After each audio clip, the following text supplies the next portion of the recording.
September 15 புனித வியாகுல் அன்னை திருவிழா. கிபி 12ஆம் நூற்றாண்டு முதல் கிறிஸ்துவ மக்களிடையே வளர்ந்த புனித வியாகுல் அன்னையின் பக்தியானது கிபி 14 மற்றும் 15ஆம் ஆண்டுகளில் மரியின் ஊழியர் சபையினால் உலகம் முழுவதும் எடுத்துச் செல்லப்பட்டது.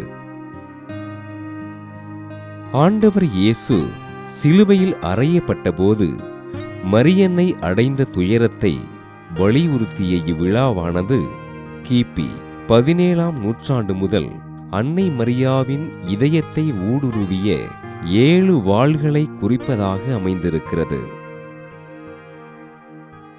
சிமியோன் மரியன்னைக்கு இறைவாக்கு உரைத்தது, குழந்தை இயேசுவை தூக்கிக் கொண்டு யோசேப்போடு எகிப்திற்கு சென்ற 300 கல் பயணம், ஆலயத்தில் இயேசு காணாமல் போனது, கல்வாரிக்கு செல்லும் வழியில் மரியா ஆண்டவர் இயேசுவை சந்தித்தது, இயேசு சிலுவையில் அறையப்பட்டது, சிலுவையில் இருந்து இயேசுவின் உடலை இறக்கியது, இயேசுவை கல்லறையில் அடக்கம் செய்தது போன்ற 7 துயரங்கள் மரியன்னையின் இதயத்தை ஊடுருவிய 7 வாள்களாக திருச்சபை பதிவு செய்கிறது.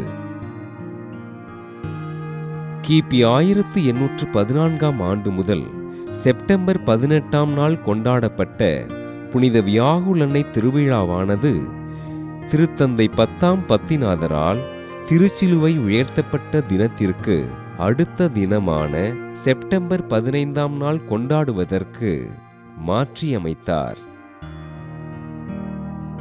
மிலான் நகரில் ரோ பகுதியில் அமைந்துள்ள ஆலயத்தில் கிபி 1583ஆம் ஆண்டு ஏப்ரல் 24ஆம் நாள் புனித வியாகுல் அன்னையின் திருசுரூபத்தின் கண்களிலிருந்து இரத்தம் வடிய மிலான் நகர் பேராயர் மேதகு சார்லஸ் பொரோமியாவினால் ஆய்வுக்குட்படுத்தப்பட்டு அப்புதுமை உண்மையானது என்று திருச்சபை ஏற்றுக்கொண்டது.